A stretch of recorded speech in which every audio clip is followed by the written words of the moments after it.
ஒரு பெண் திருமணமான பிறகும் தன் கணவர் மனிதர் அல்ல என்று சொன்னால், அவள் பைத்தியமா? அல்ல பக்தியால் எரிந்த ஆன்மாவா? அவள்தான் மீராபாய். மீரா ஒரு ராஜகுமாரி. சிறு வயதிலேயே அவளுக்கு ஒரு சிறிய கிருஷ்ணர் சிலை கிடைத்தது. அந்த நாள் முதல் அவள் மனம் ஒரு முடிவெடுத்தது. என் வாழ்க்கை இவருக்கே. காலம் கடந்தது.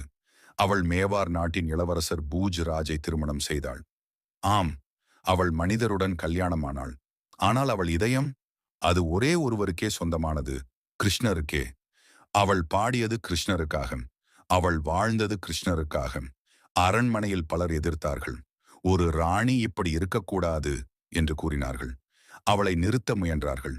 விஷம் கொடுத்ததாகவும் கதைகள் சொல்கின்றன. ஆனால் ஒவ்வொரு முறையும் அவள் காப்பாற்றப்பட்டாள் என்று பக்தர்கள் நம்புகிறார்கள்.